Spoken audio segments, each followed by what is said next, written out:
Inutusan ko ang brilyanteng to na gumawa ng pananggalang laban sa mga Eteryan na gustong pumasok dito.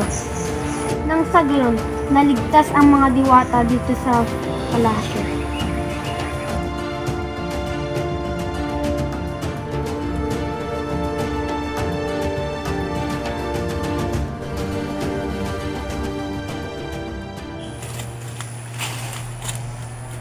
Abisala pa rin, bakit ka na dito? At bakit ka nasa labas? Anong ginagawa mo dito?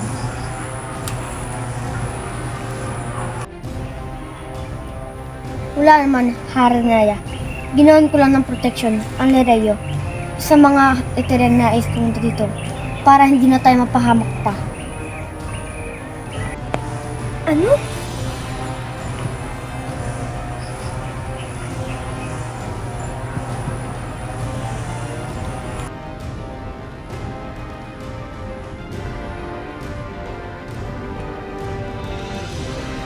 Bakit mo nilagyan ng pananggalang ng Nereyo? Dapat hindi mo na ito ginawa.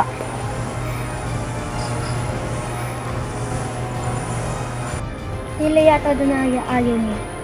Nilagyan ko lang ito upang ligtas tayong lahat. Tayo na, Danaya.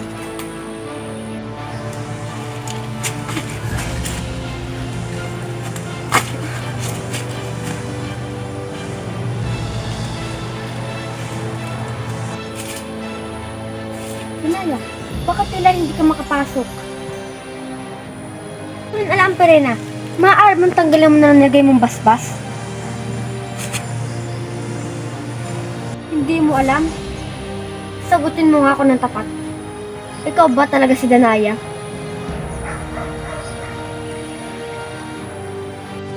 Ano nangyayari sa'yo, Perena? Ako si Danaya. Ako ang iyong kapatid. Hindi ako naniniwala. Kung ikaw talaga si Danaya, bakit ka tinataboy ng aking ginawang basbas? Perena, ako talaga to si Danaya. Huwag kang magsinungaling. Isa kang huwad. Hindi ikaw si Danaya.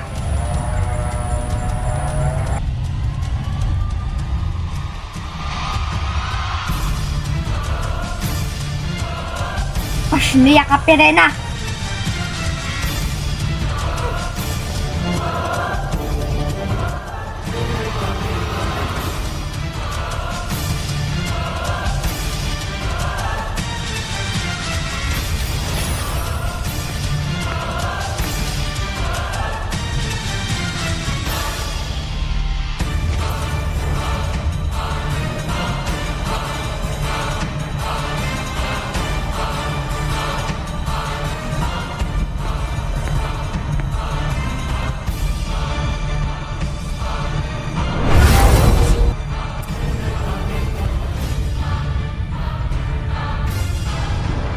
Nasabi na nga ba?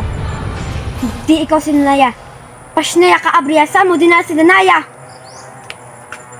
Pinaslang ko na ang inyong hara. Kaya hindi niyo na siya makikita.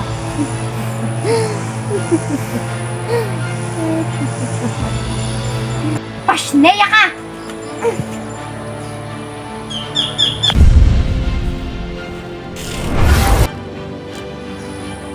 Kailangan kong hanapin si Danaya.